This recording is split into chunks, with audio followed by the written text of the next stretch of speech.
আজকে সাবেক প্রধানমন্ত্রী হাসিনার পুত্র সজীব ওয়াজেদ জয় এবং তাদের নামে মার্কিন যুক্তরাষ্ট্রে 350 বিলিয়ন ডলারের টাকা পাচারের আরেকটি কাহিনী উঠেছে, যেটা মার্কিন যুক্তরাষ্ট্রের সর্বোচ্চ কেন্দ্রীয় গোয়েন্দা সংস্থা তারা এটা তদন্ত করছে। তো সুতরাং যারা জনগণের এই টাকা পাচার করেছে, এটাতে একটা ঘটনা উঠেছে, আরও কত ঘটনা আছে। সেই ঘটনাগুলো চাপা দেওয়ার জন্যেই 9 তলা ভবনের কয়েকটি মিনিস্ট্রি, আপনার স্থানীয় সরকার, রাস্তা, রোড, ডাক এবং এলজিডিতে বললাম স্থানীয় সরকার এবং ডাক তার মিনিস্ট্রির এগুলোর গুরুত্বপূর্ণ ফাইল পুড়িয়ে দেওয়া হয়েছে।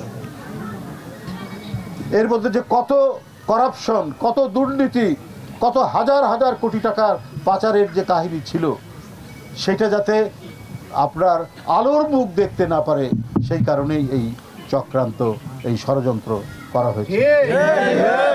সুতরাং আমাদের সামনে অনেক কাজ বাকি আছে। আমরা যদি গণতন্ত্রকে একটি স্থায়ী রূপ দেই, আমরা যদি আমাদের স্বাধীনতা সার্বভৌমত্বকে রক্ষা করতে পারি, তাহলেই এই দেশটি টিকবে, এদেশের মানুষের নাগরিক স্বাধীনতা নিশ্চিত হবে।